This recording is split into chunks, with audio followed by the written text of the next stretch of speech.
Hey, what's going on, guys? So I just had just going through the thoughts, of course, on this great morning. Hope you guys are having a fantastic day.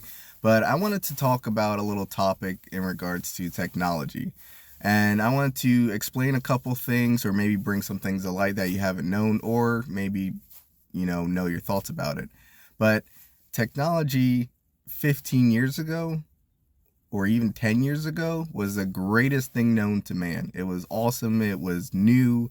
It is, the capabilities that we were able to do, such as social exposure levels, seeing different things. It was amazing. And now, 15 years later, it's looked at as a bad thing because of the increased exposure, the control that it has over people in general, and now the social output.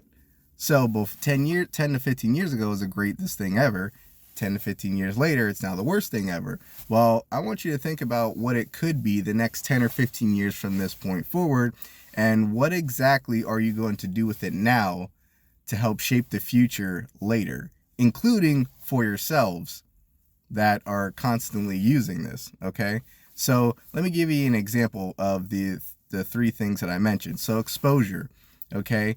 10 to 15 years ago, your level of exposure was small and minuscule because it's only what you surrounded yourself with or where you went or kind of things that you were taught. But unless you were really there observing and absorbing exactly what is going on, your exposure was like that small. So the second thing is control.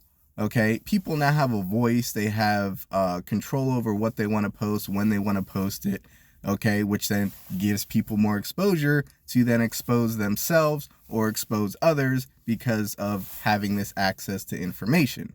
Okay, which then creates this divide in certain aspects. Now, what technology was originally for, at least within good intention, was to increase the knowledge, the education, and the social experiments in regards to connecting people from far places. Now, has it done that? Yes. What are we using it for? The same things it was created for? Maybe, maybe not. But now we're passing it on to the smaller ones, the little ones, and what are we going to be teaching them with these increased exposure, the voice, and the social part? And how are we going to intermix that with everyday life? By limiting it? By teaching them, hey, this is great, you're seeing this, let me educate you on it? What's your thoughts? How do we prepare for the next 10 to 15 years so it's not looked at as a bad thing and instead we're able to adapt and benefit from it?